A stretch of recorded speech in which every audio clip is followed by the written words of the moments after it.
telah dilantik dan terpilih.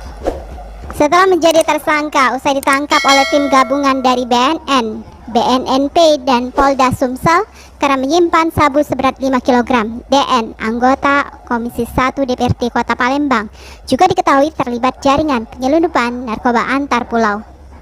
Sementara itu pihak KPU Kota Palembang menjelaskan terkait proses verifikasi di KPU Palembang hingga DN mendapat tempat di daerah pemilihan 1 dan meraih 5.232 suara. Ketua KPU Kota Palembang Syawaludin mengungkapkan pihaknya tidak mengetahui jika DN merupakan salah satu jaringan bandar narkoba. Syawaludin menambahkan DN dapat lolos verifikasi pencalonan berdasarkan pengajuan nama dari partai politik yang mengusungnya dan sesuai dengan persyaratan pencalonan anggota legislatif.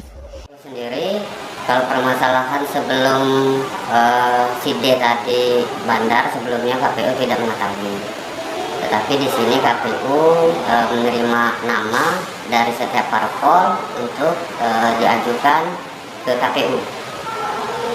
Untuk beliau ini lolos ke pencalonan karena apa? Setiap parpol mengajukan nama legislatif ke KPU. KPU itu memverifikasi berkas.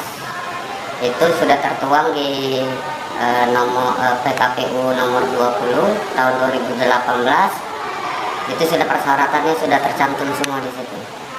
Bahkan saudara D tadi memang persyaratannya ada semua. Syawaludin mengungkapkan saat ini pihak KPU Kota Palembang masih menunggu PAW pergantian antar waktu untuk pengganti anggota Komisi 1 DPRD Palembang DN setelah nantinya mendapatkan surat dari DPRD Kota Palembang. Sudah mendapatkan surat dari DPRD Kota Palembang, kami KPU Kota Palembang mempunyai waktu 5 hari untuk memverifikasi berkas yang PAW. Terhitung mulai kapan ya? Terhitung kami mendapatkan surat dari DPRD di Kota Palembang. DPRD Kota Palembang. Ya. Sejauh ini sudah ada koordinasi belum dengan DPRD Kota Palembang terkait surat ini?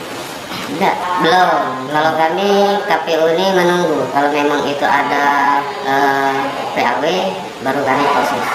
Tapi kan kalau di sini kita menunggu dari DPRD dulu.